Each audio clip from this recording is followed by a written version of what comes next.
वैदिक सभ्यता एवं संस्कृति भारत की प्राचीनतम सभ्यताओं में से एक है, जिसकी जड़ें लगभग 1500 ईसा पूर्व से जुड़ी मानी जाती हैं। ये सभ्यता मुख्य रूप से ऋग्वेद, यजुर्वेद, सामवेद और अथर्ववेद जैसे ग्रंथों में वर्णित ज्ञान और सामाजिक व्यवस्था पर आधारित थी। वैदिक सभ्यता का परिचय। वैदिक सभ्यता का नाम वेदों पर आधारित है। आर्यों द्वारा सिंधु सरस्वती क्षेत्र में बसने के बाद यह सभ्यता विकसित हुई। प्रारंभिक वैदिक सभ्यता का केंद्र सरस्वती और दृष्टु नदी के किनारे था, बाद में गंगा के मैदानों में फैल गई। वैदिक साहित्य। 1. 4 वेद ऋग्वेद, यजुर्वेद, सामवेद, अथर्ववेद। 2. ब्राह्मण ग्रंथ यज्ञों का विवरण। 3.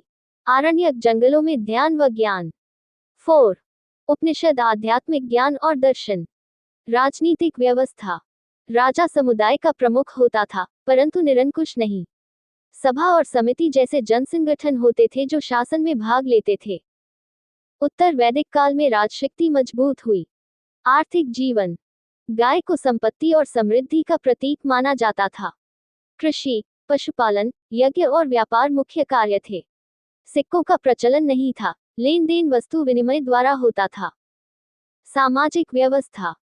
प्रारंभ में समाज समतावादी था, परंतु उत्तर वैदिक काल में वर्ण व्यवस्था स्थिर हो गई। ब्राह्मण, क्षत्रिय, वैश्य, शूद्र 4 प्रमुख वर्ण माने गए।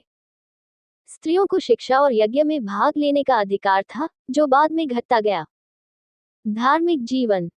प्रारंभ में प्रकृति पूजा जैसे अग्नि, इंद्र, वरुण, वायु की पूजा होती थी। उत्तर वैदिक काल में ब्रह्मा, विष्णु, महेश जैसे देवताओं का महत्व बढ़ा। यज्ञ, होम और मंत्रोच्चारण धार्मिक क्रियाओं का हिस्सा था। संस्कृति और शिक्षा।